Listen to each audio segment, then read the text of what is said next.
नमस्कार, news nation देख रहे हैं आप। आपके साथ मैं हूं नवेद। 129 साल बाद महाराष्ट्र पर चक्रवाती तूफान का कहर आने वाला है। कल वो चक्रवाती तूफान महाराष्ट्र और दूसरी जगह से टकराएगा। आपको सबसे पहले बता दें कि महाराष्ट्र और गुजरात में निसर्ग तूफान का सबसे बड़ा खतरा है। प्रधानमंत्री मोदी ने उद्धव ठाकरे और विजय रूपाणी से इस मसले पर बात की है। उद्धव ठाकरे ने 2 दिनों तक लोगों से घरों में रहने की ही अपील की है। इस चक्रवाती तूफान से क्या होगा, तो मुंबई के कई इलाकों में भारी बारिश का अलर्ट जारी किया गया है। मुंबई और पश्चिमी महाराष्ट्र के तटीय इलाकों में रेड अलर्ट है। तटीय इलाकों से बस्तियां तक खाली करा ली गई है। जो मछुआरे हैं उन्हें बोल दिया गया है कि वो वहां ना जाएं। 110 किलोमीटर प्रति घंटे की रफ्तार से चक्रवाती तूफान आ सकता है। नेवी और वायुसेना भी इस पर अलर्ट में रखी गई है। एनडीआरएफ की टीमें तैनात कर दी गई है रेस्क्यू के लिए। महाराष्ट्र में 10 टीमें और गुजरात में 11 टीमें उतारी गई हैं। महाराष्ट्र और गुजरात में निसर्ग तूफान का बड़ा खतरा बताया जा रहा है। तटीय इलाकों में इसका खतरा है और कल माना जा रहा है कि वो महाराष्ट्र से टकराएगा। महाराष्ट्र और गुजरात में इसका इम्पैक्ट दिखेगा। बारिश हो सकती है इससे जोरदार बारिश, और ये बारिश 3 जून तक चलेगी। यानी कि मॉनसून से पहले ही मुंबई में ये जो जोरदार बारिश होगी ये बड़ी मुसीबत बन के साबित हो सकती है। तटीय इलाकों से लोगों को हटाया जा रहा है, खाली कराया जा रहा है। आपको ये भी बताते चलें कि कई टीमें तैनात कर दी गई हैं एनडीआरएफ की। साथ ही बीकेसी से 275 कोरोना मरीज एनएससीआई और नेस्को वर्ली और गोरेगांव शिफ्ट किए गए हैं। तो पूरव पटेल हमारे साथ दमन से जुड़ गए हैं, जहां पर सबसे ज्यादा इंपैक्ट देखने को मिलेगा, और श्वेता घुमसे हमारे साथ जुड़ गई हैं मुंबई से। दोनों का रुख करेंगे। सबसे पहले श्वेता, कुछ ही घंटे बाकी है क्योंकि कल ये चक्रवाती तूफान टकराएगा महाराष्ट्र से, और मुंबई में जोरदार बारिश की आशंका और अभी से असर भी दिखने लगा है।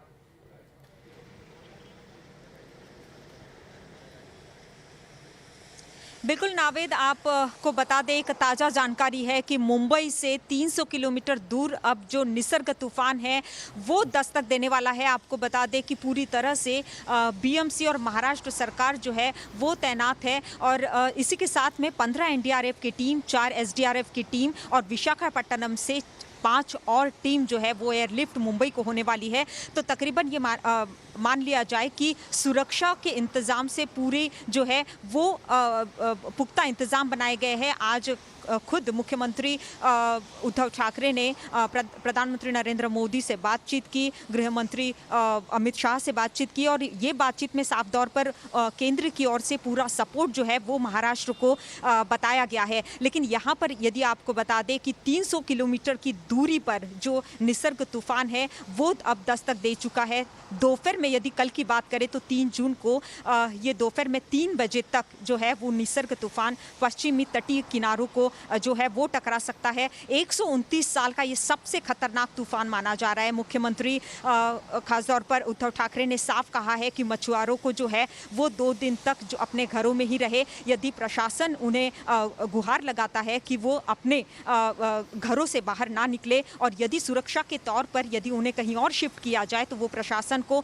साथ दे। और इसी के साथ आपको बता दें कि बीकेसी में जो 275 कोरोना संक्रमित मरीजों को रखा गया था उन्हें एनएससीआई गोरेगांव वर्ली के तमाम सेंटर्स में जो है वो शिफ्ट किया गया है। तो कुल मिलाकर एनडीआरएफ की टीम, एसडीआरएफ की टीम तैनात है। आर्मी, नेवी, एयरफोर्स पूरी तरह से जो है वो चाक चौबंद व्यवस्था के साथ तैनात है नावेद। लेकिन इंतजार है कि आखिर यदि कोई आपदा आती है, यदि कोई बड़ी क्षति पहुंचती है, तो उसके लिए बीएमसी और खासतौर पर महाराष्ट्र सरकार रायगढ़, पालघर, डहाणू, मुंबई और तमाम जो ऐसे इलाके हैं जो तटीय क्षेत्रों से जुड़े हुए हैं वहां पर क्या इंतजाम और पुख्ता कर सकते हैं। नावेद जी, बने रहिए हमारे साथ। आपके पास फिर से लौटूंगा। दमन का रुख कर लेते हैं। पूरव हमारे साथ जुड़े हैं। पूरव, गुजरात में दमन वो क्षेत्र है जहां पर इसका ज्यादा इंपैक्ट देखने को मिलेगा। क्या अभी कुछ मौसम में बदलाव वहां पर देखने को मिल रहा है, और क्या एहतियाती कदम उठाए जा रहे हैं, क्योंकि प्रधानमंत्री ने खुद मुख्यमंत्री से बात की है?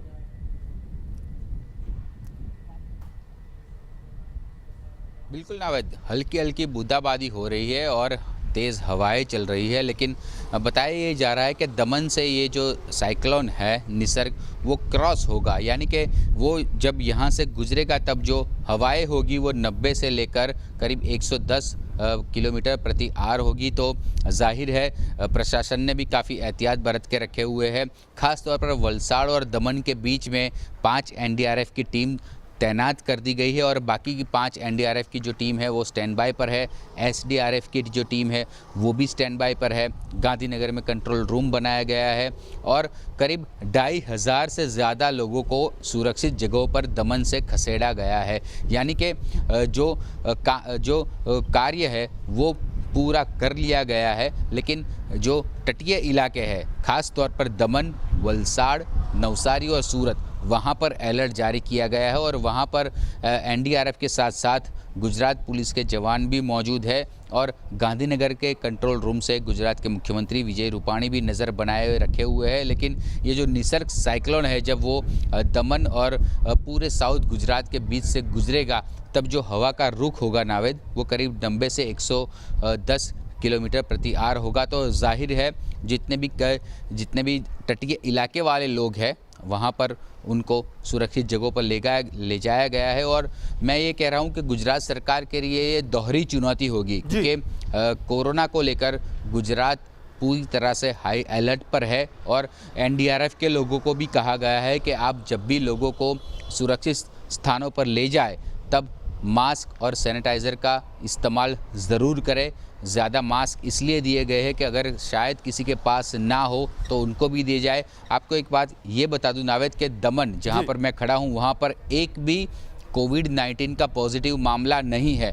तो शायद एनडीआरएफ को ये भी कहा गया है कि आप ज़्यादा से ज़्यादा सतर्क रहे लोगों को सुरक्षित जगह पर ले जाने के लिए, क्योंकि संक्रमण हमें जो है वो नहीं फैलने देना है। तो ज़्यादा से ज़्यादा दोहरी चुनौती है सरकार के लिए और सारी तैयारियां मुकम्मल की गई है।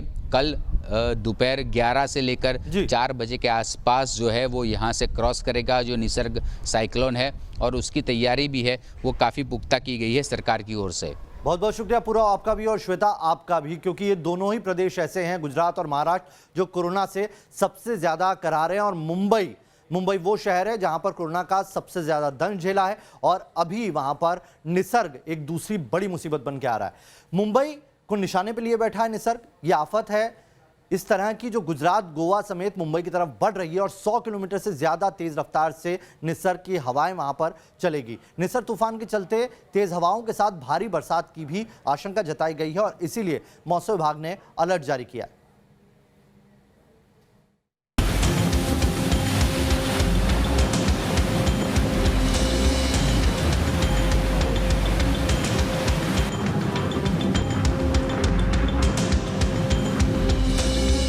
अम्फन जैसी आफत लेकर आएगा निसर्ग।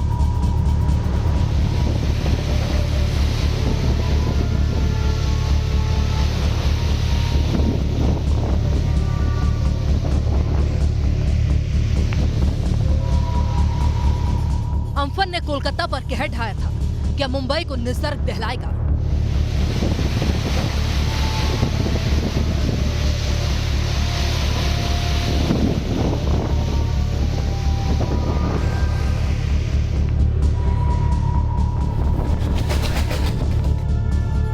पश्चिमी तट पर 129 साल में सबसे बड़ा तूफानी खतरा।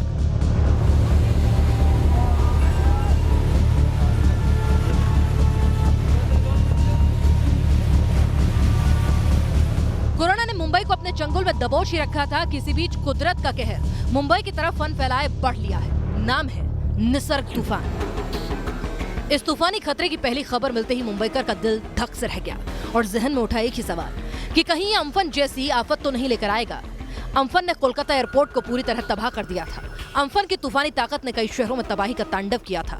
तो क्या निसर्ग भी इसी तरह का कुदरती नर्क लेकर आएगा?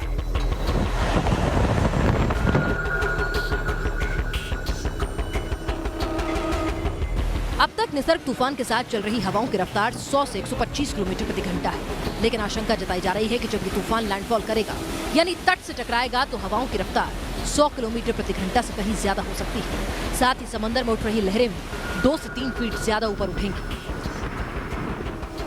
निसर्ग तूफान का केंद्र अरब सागर में है और किस तरह से ये दक्षिण गुजरात के साथ साथ पालघर, गोवा, मुंबई में भारी बारिश लाएगा, तबाही मचाएगा। रायगढ़, मुंबई, गोवा ये तमाम इलाके हैं जहां तेज बारिश हो सकती है। 500 किलोमीटर की दूरी पर है अभी ये तूफान और ये तूफान बताया जा रहा है कि रायगढ़ जिले में तट से टकराएगा। हालांकि पश्चिम बंगाल में हम देख चुके हैं कि तट तूफान जो है टकराने की जगह अपनी अचानक से बदल भी लेता है कई बार जब वो करीब आता है सतह के। तो ऐसे में सावधानी बड़े पैमाने पर बढ़ती जा रही है। अम्फन तूफान को देखते हुए ओडिशा में पहले ही तैयारियां कर ली गई थी। समंदर किनारे बसे लोगों को निकाल लिया गया था, जिसके चलते ओडिशा में न जानमाल का नुकसान हुआ न जिंदगी पटरी पर लौटने में देर लगी। लेकिन पश्चिम बंगाल में इन तैयारियों को नकारा गया। नतीजा हुआ कि बंगाल में अम्फन बर्बादी का सबब बना और सेना तक को बुलाना पड़ा। कुछ ही दिन पहले आए तूफान के खतरे से सबक लेते हुए निसर्ग से निपटने की तैयारियां पुरजोर है। महाराष्ट्र में तूफान से निपटने के लिए एनडीआरएफ की 15 टीमें तैनात कर दी गई हैं। मुंबई में 3 टीम है, रायगढ़ में 4, पालघर में 2 टीम तैनात है, ठाणे में भी 2 टीम है, रत्नागिरी में 2 टीमों की तैनाती की जाएगी। नवी मुंबई और सिंधुदुर्ग में 1 टीम तैनात हुई है। मुंबई में साइक्लोन के कारण रेड अलर्ट घोषित किया गया है और जिससे मुंबई के 5 बीचों में बिल्कुल सुरक्षा तैनात की गई है। आप देख सकते हैं कि बीच पे ऐसे ये रेड फ्लैग लगाया गया है, जिसके तहत इत्तला दी जाती है कि यहाँ पर कोई भी अंदर ना जाए। और इसके लिए मुंबई म्युनिसिपल कॉरपोरेशन ने भी तैयारी की है। लाइफ गार्ड यहाँ पे रखे गए हैं, जिसमें फायर ब्रिगेड ने जो तैनात की है वैसे लाइफ गार्ड यहाँ पर मौजूद है। निसर्ग नाम के इस तूफानी खतरे से निपटने के लिए जल, थल और नभ में भी अलर्ट है। समंदर में कोस्ट गार्ड और नेवी के शिप लगातार मछुआरों और व्यापारिक जहाजों को नजदीकी बंदरगाहों तक लौटने की नसीहत दे रहे हैं। मच्छी बोट आपको भारतीय तटरक्षक की ओर से सूचित किया जाता है कि लगातार बारिश और मौसम खराब होने के कारण समुद्र तूफान की आशंका है, इसलिए आपको सभी जल्द से जल्द आपकी बोट हार्बर की ओर ले जाए। वहीं कोस्ट गार्ड के हेलीकॉप्टर भी लगातार तूफान से जुड़ी वार्निंग लोगों तक पहुंचा रहे हैं। अब से कुछ ही घंटों बाद तूफान जमीन से टकराएगा और तभी तय होगा क्या महाराष्ट्र और गुजरात जैसे राज्य इस तूफान से दो हाथ कर पाएंगे या फिर कोरोना के काल की तरह निसर्ग भी इंसान के लिए एक नासूर बन जाएगा। Team news nation. पहले ही कोरोना था और अब तूफानी आहट सुनाई दे रही है। भारत पर मानो मुसीबतों का पहाड़ टूट रहा है, लेकिन हमारी हिम्मत ही है, हमारी ताकत है। जैसे एम्फॉन से हम निपटे हैं, ऐसे ही निसर्ग से भी निपटेंगे। लेकिन ये कुदरत की आहट एम्फॉन से भी बड़ी है। बताया जा रहा है कि पिछले 100 साल में ऐसा तूफान नहीं देखा है किसी ने। हवाओं की रफ्तार ऐसी होगी कि जो सब कुछ तबाह कर लेने पर आमादा होगी। लेकिन कुदरत के इस कहर का सामना करने के लिए सरकार और प्रशासन तैयारी में जुटा है।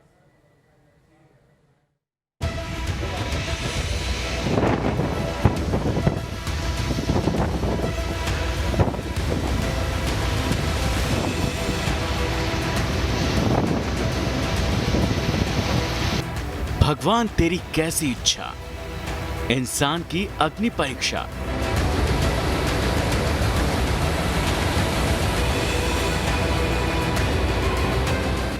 होने वाला है कुदरत का तूफानी अटैक।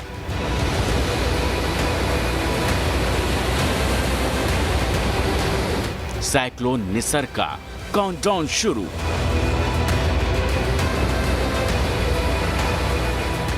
अरब सागर से आ रहा है तबाही का तूफान।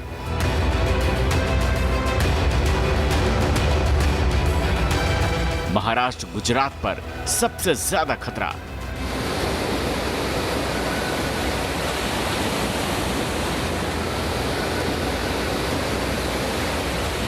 पहले कोरोना ने मारा, फिर लॉकडाउन ने, अब तूफान जान लेने पर आमादा है।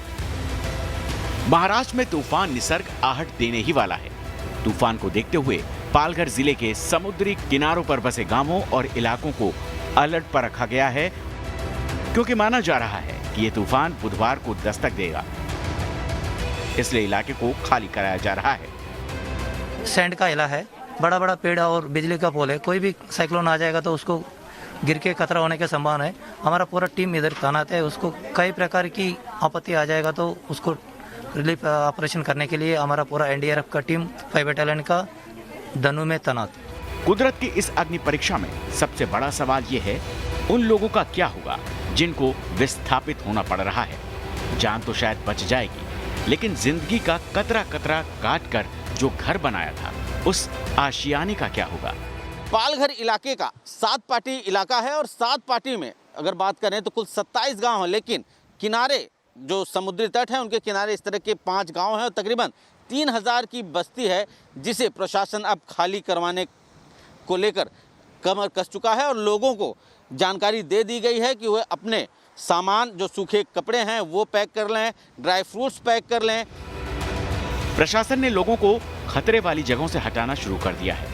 बस्तियां खाली कराई जा रही हैं, लोगों को सुरक्षित स्थानों तक पहुंचाया जा रहा है।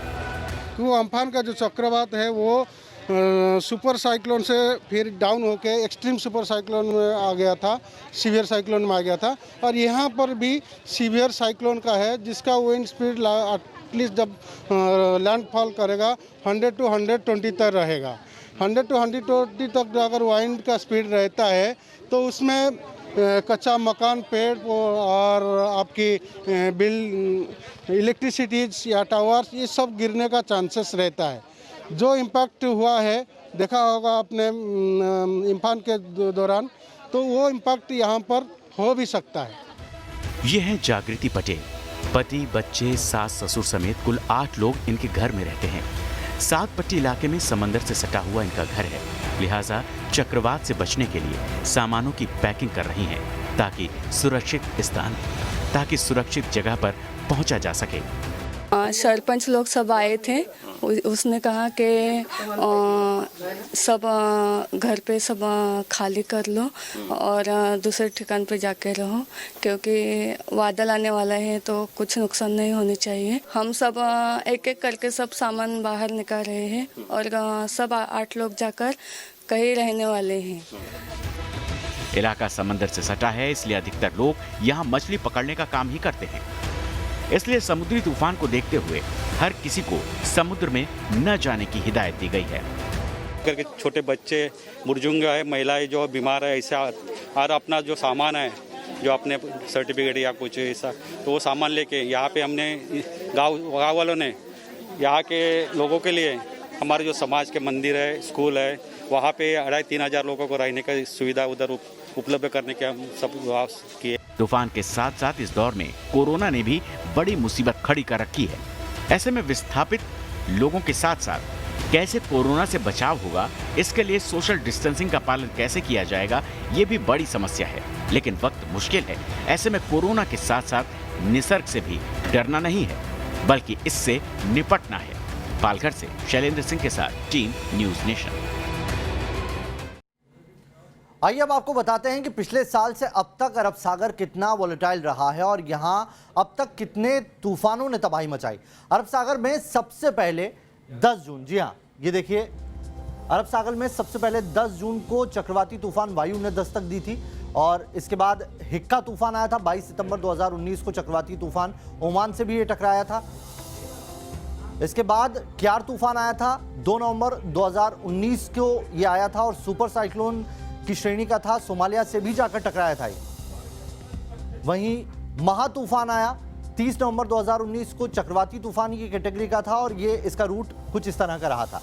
इधर 5वां तूफान पवन आया जो 2 दिसंबर 2019 को टकराया था। और अब आ रहा है निसर्ग तूफान जो 3 जून 2020 को टकराएगा। महाराष्ट्र, गुजरात में इसका इंपैक्ट होगा, गोवा में भी इसका इंपैक्ट दिखाई पड़ेगा और ये कल टकरा सकता है। यही उम्मीद जताई जा रही है कि कल रहेगा और 100 किलोमीटर प्रति घंटे की रफ्तार से इसकी रफ्तार हो सकती है और इसीलिए एहतियाती कदम प्रशासन और सरकार की तरफ से उठाए जा रहे हैं। मुंबई पर मंडराती निसर्ग तूफान की तबाही क्या कोलकाता वाला कहर दोहराएगी? क्या कोलकाता की तरह ही मुंबई का एयरपोर्ट भी पानी पानी हो जाएगा? पेड़ गिरेंगे? क्या कोलकाता की तरह ही आसमानी आफत से मुंबई डूब जाएगी? ये अहम सवाल इसलिए हैं क्योंकि अगर कुछ घंटे मुंबई पर अगले बेहद भारी होने वाले हैं और इसी को लेकर सारे एहतियाती कदम उठाए जा रहे हैं।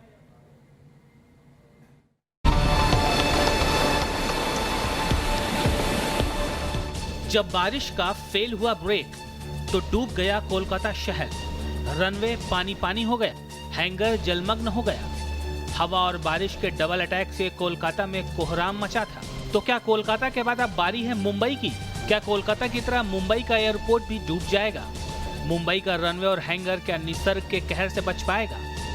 ये सवाल इसलिए क्योंकि अम्फान ने कोलकाता के एयरपोर्ट को तबाह कर दिया था। 6 घंटे के तूफान अम्फान की तेज हवाओं ने कोलकाता एयरपोर्ट को जबरदस्त नुकसान पहुंचाया था। हर तरफ पानी भर गया था। रनवे और हैंगर पानी में डूब गए। एयरपोर्ट के एक हिस्से ने तो जल समाधि ले ली। हवा और बारिश के थपेड़ों से हालात ऐसे बन गए कि एयरपोर्ट से परिचालन को बंद करना पड़ा था। इतना ही नहीं, कोलकाता की सड़कों पर भी तबाही का मंजर दिखा। तूफान के रास्ते में जो भी आया तिनके की तरह उड़ गया। क्या मकान, क्या पेड़, सब के सब ताश के पत्तों की तरह ढहने लगे, बहने लगे, उड़ने लगे। 190 किलोमीटर की रफ्तार का कहर कभी न मिटने वाला दर्द दे गया। बंगाल के कई इलाके तबाह हो गए। 12 लोग काल के गाल में समा गए। पानी और हवा के प्रचंड प्रहार से कोलकाता बच नहीं पाया, तो क्या मुंबई बच पाएगी? Team news nation. तो इस खास पेशकश में अभी के लिए इतना, एक छोटा सा ब्रेक ले रहे हैं, तुरंत लौटेंगे। बने रहिए न्यूज़ नेशन के साथ।